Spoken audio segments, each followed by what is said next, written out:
हम लोग चर्चा कर रहे थे स्वामी विवेकानंद जी पोरबंदर में उन्होंने क्या किया। प्रश्न उपस्थित होता है कि इतनी दीर्घ काल तक स्वामी जी ने पोरबंदर में क्यों निवास किया। जैसा कि कहा गया कि स्वामी जी खुद ही बोलते थे, पानी तो चलता भला, पानी तो बहता भला, साधु तो चलता भला। तो वो 3 दिन से ज्यादा रुकते नहीं थे, बहुत कम रुकते थे। तो यहाँ पर इतना लंबा समय, इतने लंबे समय तक क्यों रुक गए, उसके कई उत्तर हो सकते हैं, जिसमें कुछ उत्तरों की हम लोगों ने चर्चा पहले ही कर ली है। पहला तो जैसा कि बताया, पूज्य महापुरुष महाराज स्वामी शिवानंद जी कहते थे कि स्वामी विवेकानंद जी शंकर पांडुरंग पंडित के अतिथि हुए थे और भोजेश्वर बंगले में, और वहां पर उनका जो बड़ा ग्रंथालय था उससे वे आकृष्ट हुए। उनके व्यक्तिगत पुस्तकालय में संस्कृत साहित्य तथा दर्शन शास्त्र विषय ग्रंथों का विशाल संग्रह देखकर स्वामी जी इतने आकृष्ट हुए कि शंकर पांडुरंग पंडित जी को भी पता लगा कि इनको ये पुस्तकों से काफी प्यार है। तो वार्तालाप के दौरान स्वामी जी की वैदिक वांग्मय में अभिरुचि तथा अध्ययन स्पृहा शंकरराव के सम्मुख छिपी न रह सकी, और उन्होंने स्वामी जी से अनुरोध किया कि वे जब तक चाहे उनका आतिथ्य स्वीकार करके उनके ग्रंथालय का उपयोग कर सकते हैं। स्वामी जी को भी यह प्रस्ताव रुचिकर लगा और वे वहीं रहकर पूर्ण मनोयोग के साथ गहन स्वाध्याय में डूब गए, और एक से अधिक बार उन्होंने पोरबंदर में यात्रा की। पोरबंदर में आए वे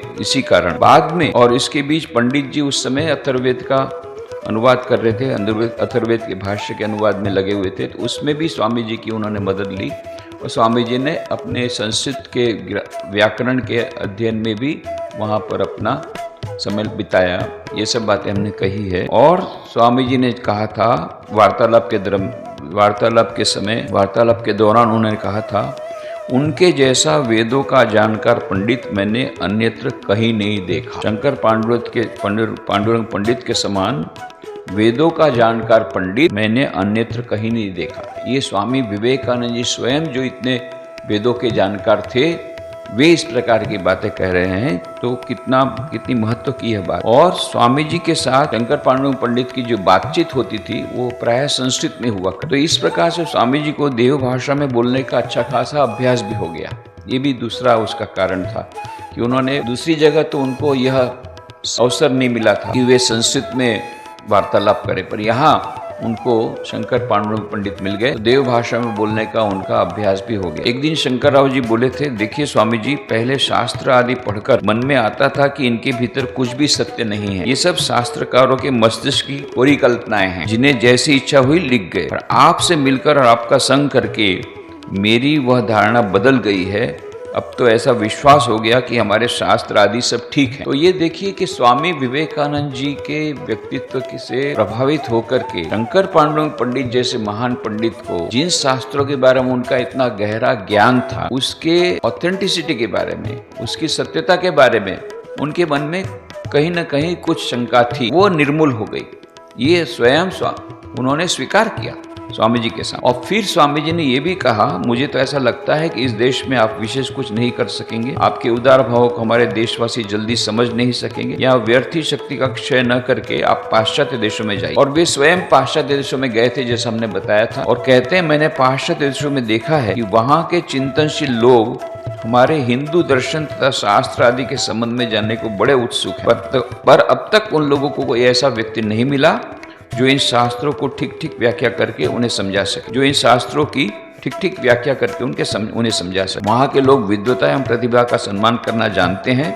वहाँ जाकर आप अवश्य ही पाश्चात्य शिक्षा एवं सभ्यता पर सनातन धर्म का अपूर्व ज्ञानालोक फैलाकर एक नवीन युग का सूत्रपात करने में समर्थ होंगे। इतनी बड़ी बात बोल दे शंकर पांडुरंग पंडित। एक नए युग का प्रारंभ हो जाएगा यदि आप जाते हैं। और सचमुच में ऐसा हुआ। जब शिकागो विश्व धर्म सभा में उन्होंने स्वामी जी ने भाषण दिया बाद में, तो एक नए युग का प्रारंभ हुआ। मानो जो जिस स्वप्न की बात स्वामी जी ने कही थी, conquest of the world by Indian spiritual culture, भारतीय आध्यात्मिक संस्कृति का विश्व पर विजय, उसका प्रारंभ हुआ। ये वहां पर विदेश जाकर के स्वामी जी जब गए, ये बात भी वहां पर बोली। स्वामी जी ने उत्तर में कहा था, हाँ, एक दिन मैं प्रभात में समुद्र तट पर खड़ा सुदूर दिगंत में आलोकोज्वल तरंग माला का नृत्य देख रहा था।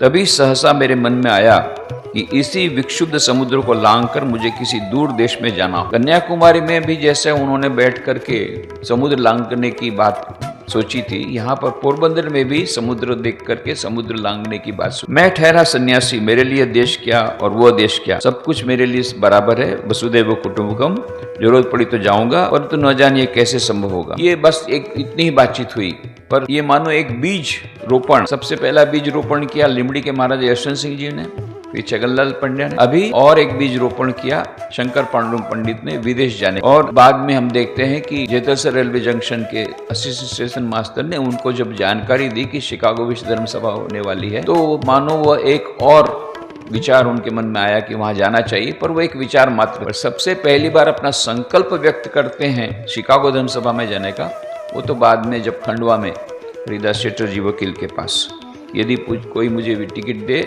आने जाने का किराया दे, तो मैं जाने को तैयार। ये संकल्प के रूप में हमको प्रथम दिखता है। पर यहाँ सब बीज रोपण हो रहे हैं, विचारों के बीज, वहाँ जाने के विचारों के बीज ये रोपण। और फिर स्वामी जी को पंडित जी ने कहा कि उन देशों के अभिजात वर्ग के साथ मेलजोल करने के लिए आपको फ्रांसीसी भाषा सीख लेनी चाहिए, मैं आपको सिखला दूँ। जैसा हमने कहा कि वे 9 से अधिक भाषाएं जानते थे, तो इसलिए वो तो ट्रांसलेटर ही थे। It was an oriental translator the oriental institute, तो इसलिए स्वामी जी उनके पास रह करके फ्रांसीसी भाषा सीखने लग गए, फ्रेंच भाषा सीखे। इन्हीं दिनों उन्होंने आलम बाजार मठ के अपने गुरु भाइयों को एक 4 पन्नों का पत्र लिखा था।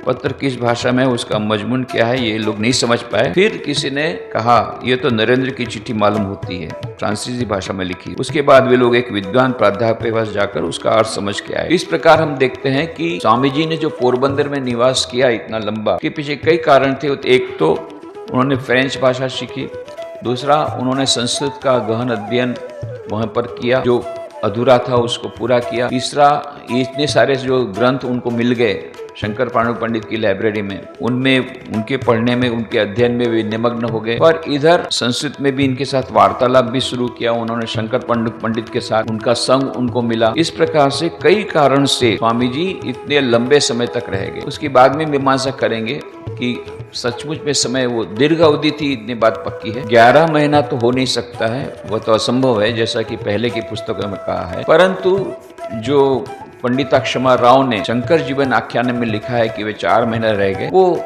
ज्यादा समीचीन मालूम होता है। ऐसा लगता है कि दैट में बी ए पॉसिबिलिटी, या पूज्य स्वामी गंभीरानंद जी जैसा बोलते हैं कि 11 महीने रह गए होंगे, 11 महीने नहीं 11 सप्ताह रह गए होंगे। ये भी काफी हम लोग को संभव प्रतीत होता है। इसकी मीमांसा हम ज्यादा बाद में करेंगे, एग्जैक्टली क्या पीरियड कितना हो सकता है। पर एक बात पक्की है कि दीर्घ काल तक वो पोरबंदर में रहे थे। ये तो इतनी बात। तो इतना दीर्घ काल क्यों रहे, उसके बारे में तो हमने कहा कि कुछ कारण तो हमने बताए, और भी कई कारण। एक तो शंकर पांडुरंग पंडित, इनके बारे में हम जब जानते हैं कि एक महान व्यक्तित्व। अब इनका नाम पांडुरंग कैसे हुआ, शंकर पांडुरंग पंडित कैसे हुआ, इसके पीछे भी एक कहानी है कि उनके पिताजी थे, उनका नाम था नारायण राव, तो शंकर नारायण राव पंडित ऐसा लिखना चाहिए। उसके लिए पांडुरंग क्यों लिखा, तो उसके पीछे ये बात है कि नारायण राव के भाई का नाम था पांडुरंग। उनकी मृत्यु हो जाने के बाद ऐसा पता लगा कि वह आत्मा अतृप्त है, उसको पिंडदान देना पड़ेगा, और उनके कोई पुत्र नहीं था। तब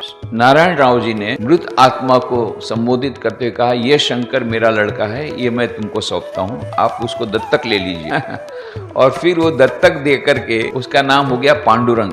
अब उसके मानो पिताजी हो गए पांडुरंग शंकर के। और उसके बाद में वो पिंडदान करा करके उन्होंने वहां उस आत्मा से छुट्टी दी।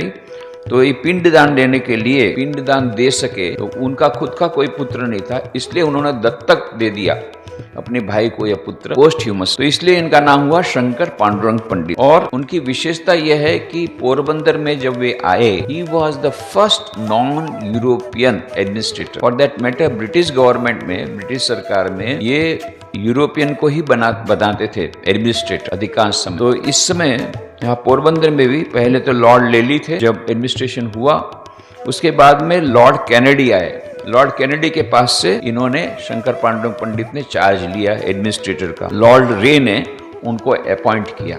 तो हम समझ सकते हैं कि ब्रिटिश सरकार का कितना बड़ा विश्वास वो अर्जन कर पाए थे, और उनकी जो योग्यता कहाँ तक होगी कि यद्यपि वो देशभक्त थे, स्वाभिमान था उनमें देश के प्रति, और कभी भी कोई कॉम्प्रोमाइज नहीं करते थे, फिर भी ब्रिटिश सरकार को उनको इस प्रकार से एडमिनिस्ट्रेट के हिसाब से भेजना पड़ा। 1871 में वो जब डिप्टी कलेक्टर थे सूरत के, तो सूरत में कुसुम्बे नाम का जो गांव है वो पूरा बह गया, बाढ़ आई थी। उसमें कई लोगों को उन्होंने बचाया। कैसे बचाया? डिप्टी कलेक्टर होने के बावजूद खुद नाव में जा करके खुद इस प्रकार से उन्होंने कई लोगों को बचाया। इसलिए लोग इतने प्रसन्न हो गए कि लोगों ने गांव का नाम शंकरपेट उनके नाम पर दे दिया और आज भी लोग उनका गुणगान करते हैं। 1884 में जब वे पुणे में थे तो he was considered as a pioneer in female education। स्त्री शिक्षण के बारे में उनको पायोनियर गिना जाता था। क्यों?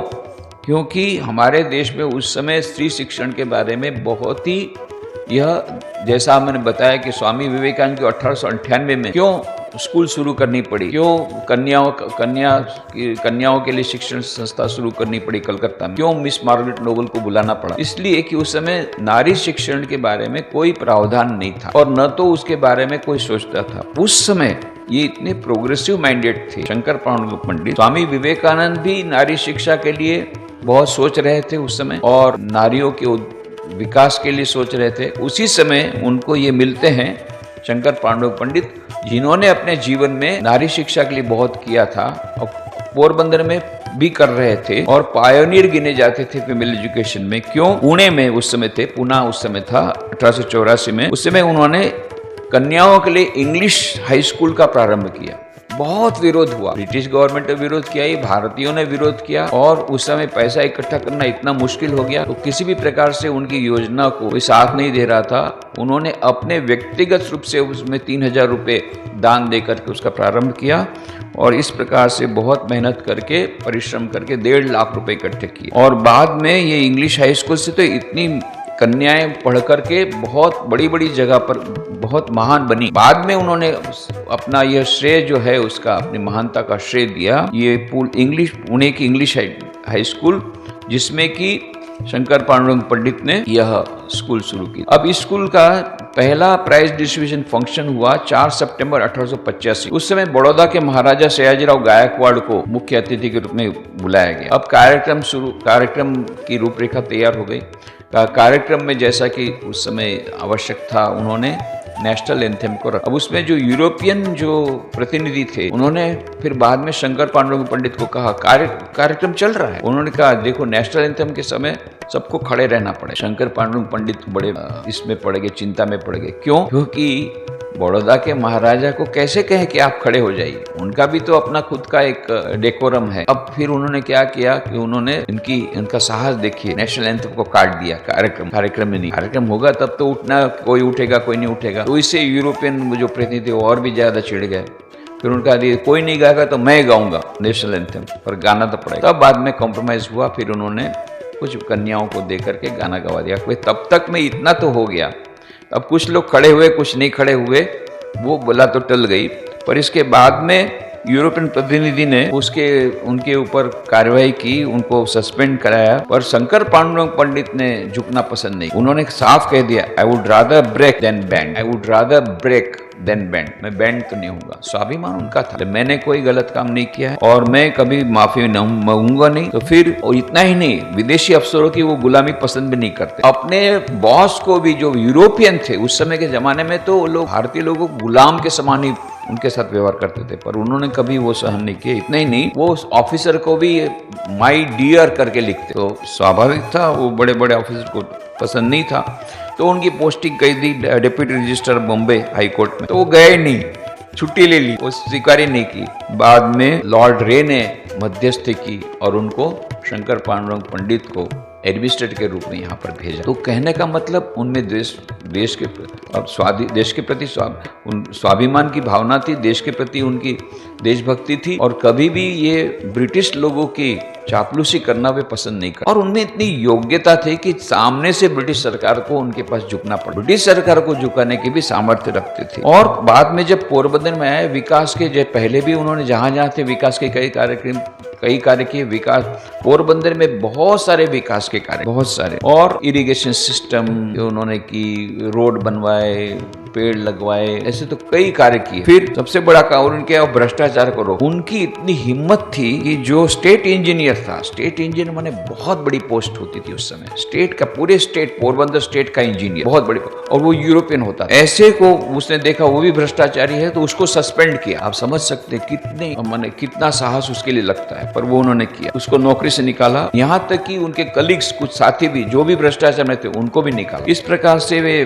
बहुत ही साहस रखते थे और कभी भी सिद्धांतों के साथ वो कंप्रोमाइज नहीं कर। फिर उन्होंने आर्थिक स्थिति इस प्रकार से भ्रष्टाचार रोक करके इतनी आर्थिक स्थिति सुधार दी राज्य की कि पूरी तिजोरी को छलका दिया। ट्रेजर उनका जो ट्रेजरी जो था ट्रेजरी वो पूरी उन्होंने भर दी। दूसरा उन्होंने जो काम किया था, पोरबंदर के राणा विक्रमादित्य जी थे जिनको राजा भोज के नाम से जानते हैं, जिसके बारे में बाद में विस्तार से हम लोग बातें करेंगे। उनको वो पूरा सम्मान देते। He was the administrator. और राजा को तो ब्रिटिश गवर्नमेंट ने हटा दिया था like almost as a part of punishment, परंतु इन्होंने पूरा सम्मान देते रहे। फिर कर्नाटक से उन्होंने बहुत सारे नारियल के पेड़ लाए और नारियल के पेड़ बहुत सारे लगाए। आप आज भी यदि पोरबंदर जाएंगे आपको बहुत सारे नारियल के पेड़ मिलेंगे, बट ये सब देन है शंकर पांडुरंग पंडित। इस प्रकार से उन्होंने कई विकास के कार्य किए। तो उनके जीवन में जो कठोर परिश्रम, देशभक्ति, त्याग, सेवा, ज्ञान पिपासा, विद्वता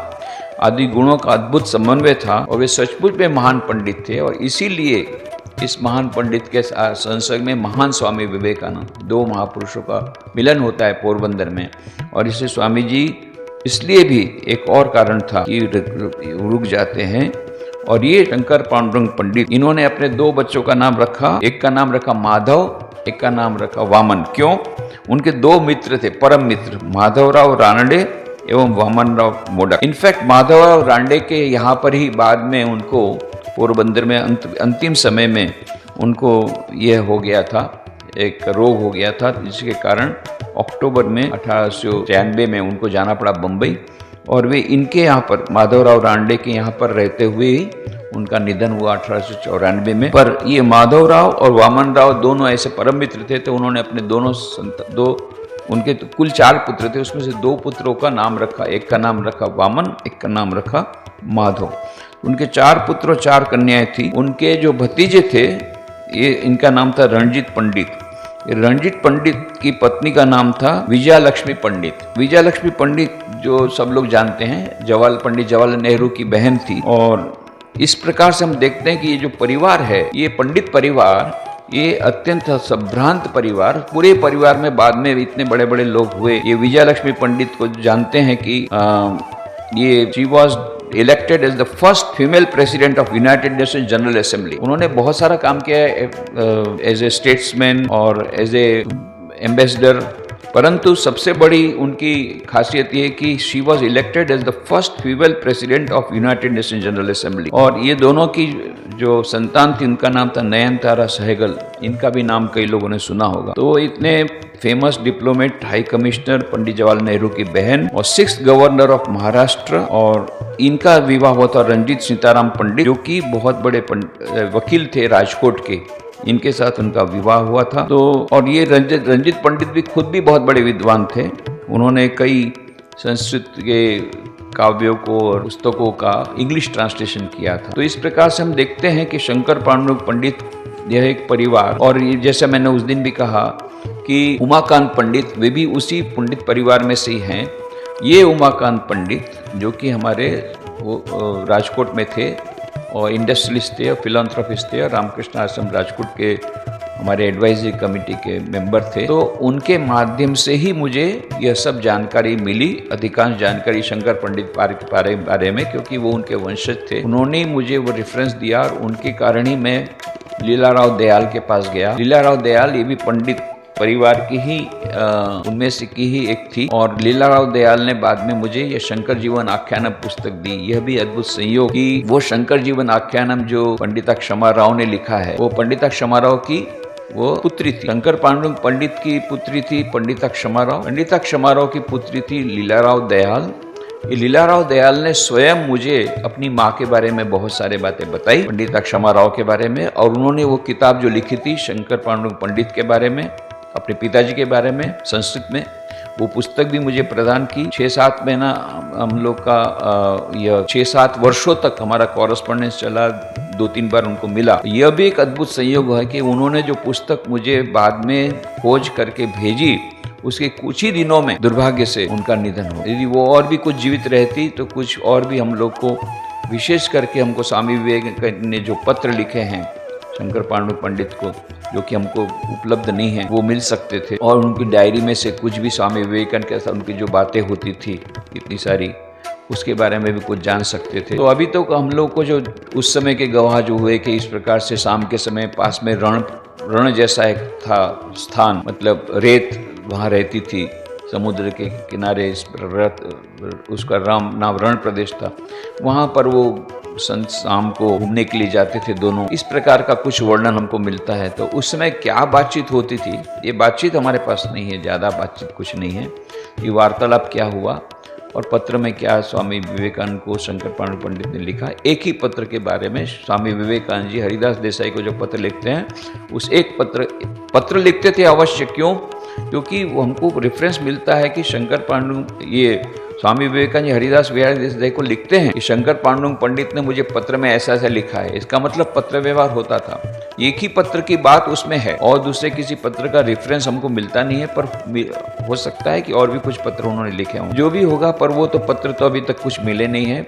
वो लीलाराव दयाल दुर्भाग्यपुर से वो बाद में वो चल बसी। तो उन्होंने जो कहा था हमने किया। उन्होंने कहा था एस्थेटिक सोसाइटी में जाइए, वहाँ भी गए, बहुत प्रयत्न किए 7 साल तक, पर वो अभी तक नहीं मिल पाया है। देखें अब ईश्वर की कृपा हुई तो और जानकारी मिलेगी। तो ये बाद में जो थोड़ी सी जानकारी जो मिली है उसकी बातें हम लोग कल करेंगे। आज यहाँ समाप्त। ओम शांति शांति शांति। हरि ओम तत्सत्। श्री राम कृष्णार्पणमस्तु।